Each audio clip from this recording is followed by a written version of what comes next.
Ya, baik teman-teman, Assalamualaikum warahmatullahi wabarakatuh. Kembali lagi bersama dengan saya Wardiman di channel Bagus WS. Nah, di kesempatan kali ini kita akan mencoba rubrik baru ya. Kita belum fikskan namanya. Pada akhirnya ini terkait dengan renovasi rumah. Jadi di sini kita sudah melihat, jadi ada kalau tipikal Dena untuk rumah tipe 36 ya. Jadi kira-kira seperti ini ya. Jadi ada dua ruang. Terus dari dua ruang itu ada ruang tamu, terus ada ruang keluarga tentunya, toilet di belakang, biasa juga ada yang toilet di depan atau di antara dua kamar bila menggunakan itu. Terus ada kelebihan tanah, jadi ada kelebihan tanah di belakang, terus ada kelebihan tanah di depan. Jadi biasanya ada dua tipikal, ada yang tidak ada kelebihan tanah di samping, terus ada juga yang punya kelebihan tanah di samping. Tapi ini tentu saja harus dicek dulu teman-teman, karena bisa dibilang karena lokasi toiletnya di belakang, pada akhirnya pasti septic tanknya di belakang. Dan kalau seumpama tidak ada area untuk jalan pipa, itu pasti tentu saja saat renovasi harus dipertimbangkan karena kondisi untuk saluran airnya teman-teman. Seperti itu mungkin ya. Nah, dari sini kita akan coba melihat bagaimana sih model dari rumah ini. Jadi kita mengambilnya dari aplikasi ya. Jadi kalau seumpama dicari di internet, sebenarnya ada ruang untuk mengetahui rumah-rumah subsidi ataupun rumah-rumah yang tipikal KPR 36. Nah, itu bisa dilihat di Sikumbang, itu aplikasi milik pemerintah. Di dalamnya ada list daftar rumah-rumah KPR, tentu saja yang tipe 36 ya. Jadi biasanya tipikal tanahnya pun itu adalah 48 ya. Jadi sorry for that. Jadi tipikal 36, terus luas lahan itu 48, ada juga yang 91, tergantung dari lebar dan panjangnya. Jadi ada yang panjang 12 kali 7, ada juga yang 6 kali 13. Jadi itu ya kalau bisa dibilang. Nah, bisa dilihat kira-kira kalau model-model itu sebenarnya satu pengembang dengan pengembang lain kan beda-beda. Tapi kira-kira modelnya seperti ini. Nah, di sini bisa dilihat kalau dilihat bentuknya ya ada jalan masuk, ada dua jendela, tentunya jendela untuk di kamar, terus jendela untuk ruang tamu, terus kalau dia di belakang ada toilet, ada jendela untuk kamar belakang, terus tentu saja pencahayaan, terus ada juga pintu belakang. Nah, itu aja sih kalau dilihat dari base Dena kan sudah kelihatan tadi sebenarnya di Dena awal. Nah, ini Denanya yang bentuk 3D, jadi kira-kira space ruangnya itu cuma 3 kali 3. Nah, jadi kalau seumpama dilihat secara gamblang itu 3 kali 3, walaupun mungkin dari walaupun mungkin dari posisi dan lokasi itu beda-beda sesuai dengan desain atau model dari pengembang itu sendiri. Nah, di sini kalau dilihat memang dia bukan simetris ya. Jadi ada pula yang melakukan memposisikan kamar itu simetris. Jadi segaris antara posisi kamar satu dan posisi kamar lain, sehingga posisi kolomnya itu sejajar. Nah, ini posisinya tidak simetris ya. Jadi ada posisi kayak menjorok sedikit, jadi posisi miring. Jadi kayak ada gate miring gitu di tengah. Nah, kalau untuk posisi begini berarti di tengah itu tidak sejajar antara kolom yang satu dengan kolom yang lain. Seperti itu ya teman-teman. Nah, kalau dilihat secara perspektif isinya kira-kira seperti ini ya. Jadi kalau dari belakang kira-kira seperti ini. Nah, jadi kalau dilihat memang di dalam akan ada dua pintu. Yang pertama itu pintu untuk masuk ke kamar satu dan pintu untuk masuk ke kamar 2. Nah, karena dia posisinya, jadi ini salah satu jenis rumah, ada yang menggunakan toilet luar. Jadi ada juga yang menggunakan toilet dalam, tapi biasanya karena ada dua kamar, kalau dia menggunakan toilet dalam biasanya itu dia connect ke ruang tengah ataupun berada di antara dua kamar tersebut, sehingga dalam hal ini karena dia menggunakan toilet luar, maka bisa diposisikan seperti ini, seperti itu ya. Terus ini dari tampak depan seperti ini ya. Kalau kira-kira kalau kita sudah lepas atasnya ya. Nah, secara kondisi memang seperti ini. Jadi ada teras di depan dan ada kelebihan tanah. Kalau kelebihan tanahnya biasanya sih polosan ya, jadi kayak timbunan saja. Dan harus dipastikan juga teman-teman dia apakah sudah ada struktur jalannya atau tidak, karena biasa dalam hal ini apa ya dinamakan, jadi kan biasa ada pasangan batu kali di depan, tapi jangan sampai itu tidak masuk dari kelebihan tanahnya teman-teman. Jadi apabila tidak masuk berarti nggak bisa bikin pagar di situ, jadi harus bikin pondasi batu kali sendiri seperti itu ya. Jadi kalau seumpama memang itu harus dipastikan dulu ke pengembangnya apa batas-batas tanahnya, apalagi kalau terkait dengan tanah belakang. Kenapa? Karena biasanya kalau BTN ataupun perumahan itu baku sambung dengan tanah ataupun rumah lainnya. Jadi di belakangnya ini kayak ada mirroring dari rumah lainnya. Jadi harus dipastikan juga apabila melakukan renovasi di belakang, karena pada akhirnya nanti atap akan saling ini ceritanya.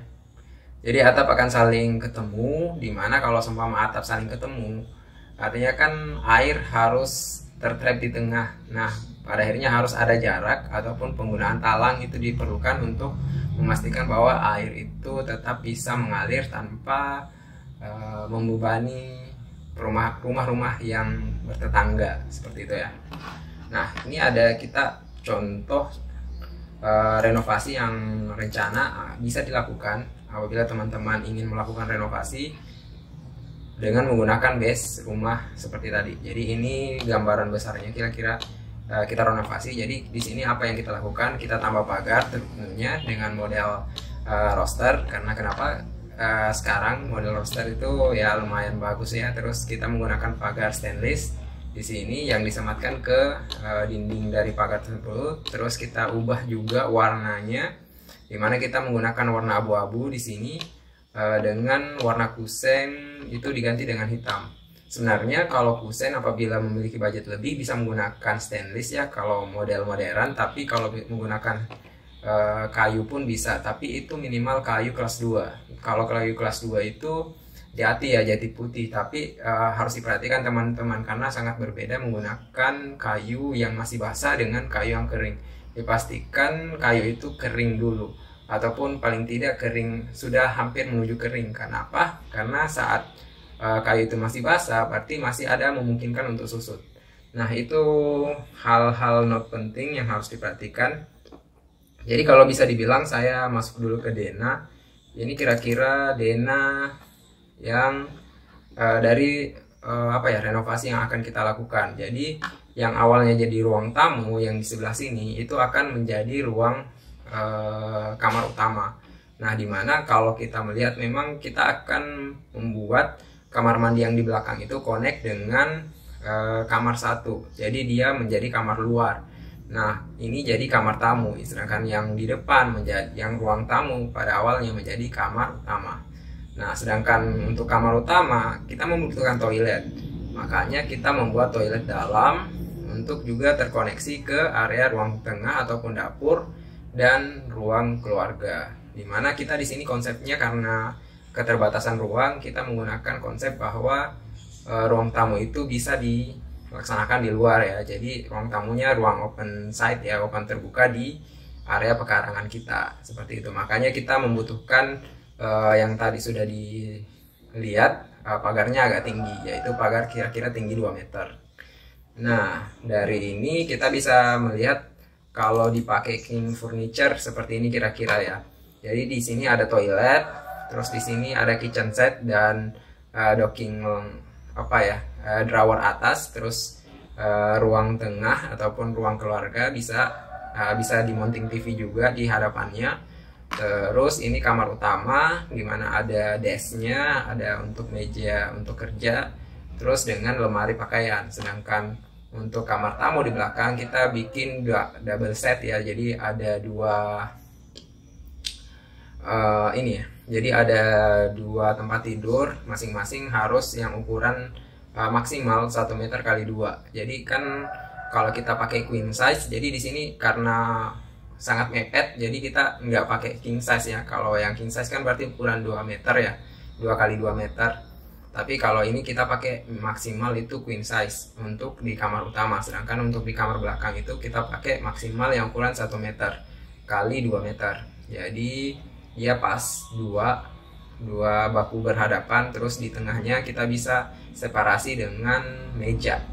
Nah, kalau di belakang jadi dia menjadi, karena dia kamar tamu, jadi dia menjadi ruangan sendiri. Jadi dia bisa saja keluar menggunakan pintu belakang, dan apabila untuk masuk ke kamar utama itu dia harus menggunakan pintu yang di dekat kitchen.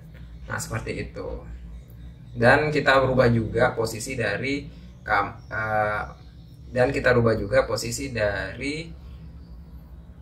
pintu untuk menuju ruang tengah, dimana kita awalnya ini di sini kita blocking. Untuk yang awalnya kan di kamar utama, tapi kita blocking dan buat pintu di samping. Tapi ini bisa dipastikan, kalau melihat dari segi dimensi, ini harus menggunakan pintu custom, dimana ukuran dimensinya diperkecil sedikit karena mungkin terimpit di antara 2 kolom seperti itu. Nah, sekarang kita bisa lihat posisi-posisinya. Jadi di sini kita membutuhkan beberapa jenis kolom ya. Kenapa? Karena di sini kita akan membongkar. Jadi di sini yang awalnya ada pintu kita harus bongkar. Terus dari pintu itu kita juga melihat di sini ada pintu juga. Jadi di sini harus dibobol dulu, terus dipasangin pintu. Jadi pintu yang di sini bisa dipasang di sini. Terus di sini berarti kita bongkar tegel. Kenapa harus bongkar tegel? Karena tentu saja kita harus bikin pondasi dulu di sebelah sini. Jadi pondasi dulu, slope, terus naik lagi ke kolom, baru deh bisa jadi toilet dalam. Nah, dari toilet dalam ini harus dipastikan dulu posisi dari septic tanknya, karena kalau dia posisinya di belakang itu dulu yang utama, karena perpipaan dari septic tank itu pasti membongkar tegel sepanjang saluran. Jadi makanya itu dulu yang harus diperhatikan, posisi septic tanknya, terus dipastikan saluran itu bisa connect dulu, baru kita mengerjakan proses yang lainnya seperti pembuatan dinding dan lain-lain. Nah, di belakang tentu saja harus pakai pondasi ya. Jadi pondasi slope, dimana kalau interkoneksi antara kolom satu dan kolom lain itu harus minimal itu harus hilangkan dulu plesterannya teman-teman. Jadi dihilangkan plesterannya, terus dipasangkan kolom baru untuk connect. Nah, karena kalau seumpama tidak seperti itu, nanti dia akan muncul seperti jadi dia kayak terpisah. Makanya biasa ada yang kayak garis langsung lurus, garis rapi, itu artinya dia terpisah teman-teman. Jadi ya ada baiknya kita bongkar dulu sedikit sampai kelihatan kolomnya, terus nanti itu yang dicor, jadi dia lebih connect.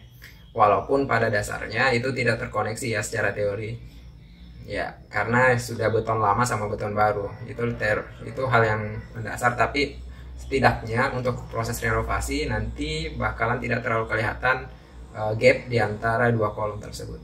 Nah, jadi kita harus butuh kolom baru di dekat toilet. Terus kolom baru juga nanti yang connect sama kolom yang dekat kamar belakang. Nah, sebenarnya kalau untuk menggunakan teras itu tidak perlu ada pondasi batu kali, tapi ada baiknya. Kenapa?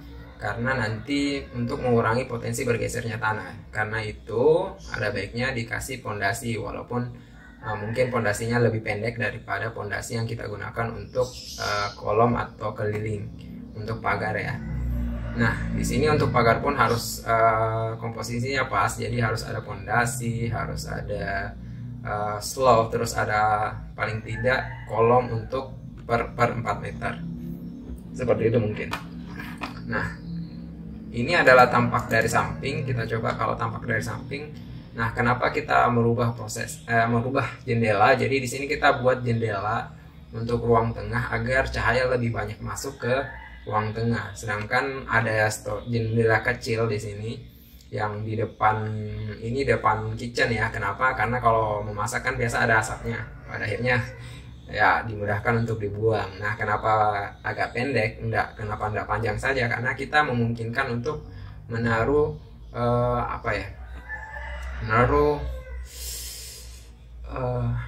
lemari atas, jadi lemari mounting atas yang dipasang di atasnya. Jadi itu tidak memungkinkan kalau kita pasang window yang panjang ke atas juga simetris dengan window yang di samping di ruang tengah atau ruang keluarga. Makanya kita pakai window kecil aja, pada akhirnya itu bisa dibuka, disorong untuk memastikan bahwa ada udara yang masuk ke kitchen juga, karena jangan sampai kita masak ikan bakar gitu di itu, jadi harus tetap ada ruang itulah. Nah, kira-kira kalau tanpa kelihatan dengan pagar itu kira-kira tampaknya seperti ini ya. Kita tidak melakukan perubahan yang signifikan, pada akhirnya kita lebih ke arah fungsi dan gimana meminimalisir perubahan tapi kelihatan lebih baik juga. Jadi ada fungsinya bertambah, terus dari segi tampilan juga menjadi mungkin lebih improve. Pada akhirnya kalau seumpama budgetnya lebih dan sangat lebih, itu sebenarnya bisa dibuat lebih mewah lagi. Cuman kan itu pada akhirnya tidak efisien banget, karena pada akhirnya kalau seumpama uangnya sangat lebih, kita nggak bakalan beli rumah tipe 36 KPR kan, tapi mungkin lebih ke arah rumah-rumah yang mungkin harganya memang sudah worth it dan satu kali bangun memang sesuai dengan desain yang diinginkan, seperti itu ya. Nah, kira-kira seperti ini di dalam. Jadi posisi kamar, posisi meja, posisi ruang tengah, terus ini posisi posisi kitchen. Terus ada lemari atas, terus ada kulkas, terus di posisi toilet. Nah, mungkin saya jelaskan sedikit tentang apa yang akan kita lakukan terkait dengan ini ya. Oke, pagar. Nah, sebenarnya kalau melihat dari pagarnya, jenisnya pasti di sini harus ada kolom ya. Kenapa? Karena itu kolom nanti yang akan mounting ke engsel pagar. Itu penting. Kenapa? Kalau bukan kolom yang mounting, biasanya itu pasti pagarnya jatuh. Apalagi kalau kita menggunakan pagar jenis besi ataupun stainless steel atau black steel, itu pasti sangat berat. Jadi kalau pakai black steel pada akhirnya tetap harus di coating. Tapi kalau menggunakan stainless berarti tidak perlu, tapi biasanya harus diperhatikan cara pengelasannya, karena biasanya cara mengelas itu berbeda-beda, sehingga bisa dilihat kalau seumpama cara lasnya kurang bagus, itu hasilnya pun kurang bagus walaupun stainless ya. Dan perlu diperhatikan di bagian persambungannya, karena biasanya di bagian situ yang mudah untuk berkarat, terlepas dari dia stainless steel ya. Nah, kalau di samping pasti kita pakai tembok full. Kenapa? Karena ini bertetanggaan, jadi kita tidak perlu melihat bagaimana caranya bisa melihat ke tetangga kan. Terus kalau di depan kita pakai roster full. Kalau roster, kalau saya lihat di e-commerce itu harganya kisaran 10.000 per 20 cm. Jadi kalau untuk proses ini kira-kira dia butuh 9 jutaan untuk membeli rosternya top. Nanti kalau biaya tukang, biaya pembuatan slope dan lain-lain itu terpisah, makanya harus dipastikan dulu budgetnya sebelum melakukan pekerjaan. Jadi bisa 2 tahap dalam hal ini. Bisa dibuat dulu slotnya, jadi buat slope aja dulu, tapi kolomnya jangan dulu. Kenapa?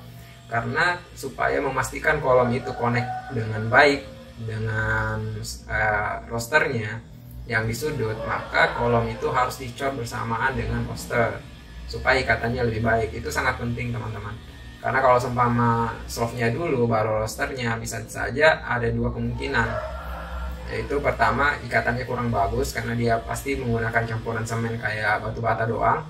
Yang kedua itu dia hitungannya nggak pas, pada akhirnya kita rosternya kan sudah fix 20x20. Nah pada di ujung nanti nggak pas 20-20 sisa space nya, sehingga harus dipotong atau gimana, itu akan pasti jelek hasilnya.